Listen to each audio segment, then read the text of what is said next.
Do you want to know a quick and easy way to improve the connection in your relationship? When Dr. John Gottman was doing research on couples, he noticed that people would make what he calls bids for connection. These are small gestures that people will make to each other to essentially connect with their partner. He found that there were different ways to respond to these bids for connection, and over time, the way that people responded to each other's bids would determine the outcome of the relationship. The couples who responded really well to bids for connection would last, and the ones who didn't would end up fizzling out and separating. So what is a bid for connection? Well, a bid for connection can be any kind of gesture that you make towards your partner to connect with them.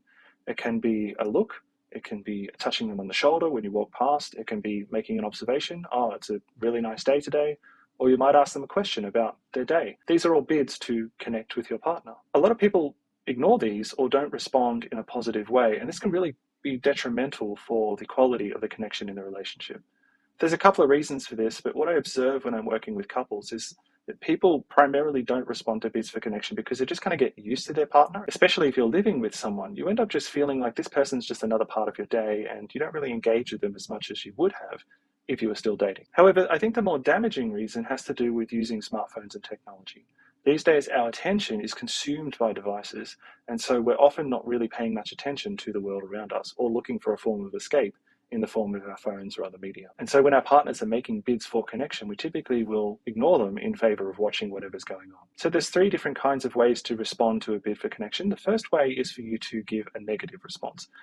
This can include ignoring your partner, or if they ask you a question, you might give them a sarcastic response, for example. The second is to give them a more neutral reply, and so you might just kind of shrug or grunt, or just kind of tell them the bare minimum information they need without kind of engaging further. The last is to give them a positive reply. And so this is to actively engage with your partner, be warm, look at them, make eye contact, move closer towards them, doing everything that your partner might be hoping for when they make that bid for connection. And this is what John Gottman referred to as turning towards. He noticed that partners that were able to turn towards their partner when they're making a bid for connection, rather than away, did a lot better in their relationship. So it might be worthwhile for you to pay attention to the ways in which you make bids for connection, and also how your partner makes bids for connection as well.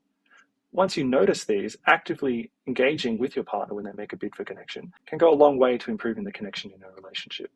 And I appreciate that sometimes we're tired or we're disengaged and don't really feel like it, or maybe things are tense in the relationship. So what I always say to people is just try to strive for a neutral reply, even if you can't muster up a positive one. So give them what I call the caveman grunt, which is something like, "Bleh." At least that's better than ignoring your partner outright. Giving them some kind of reply when they say something to you is a lot better than just doing nothing.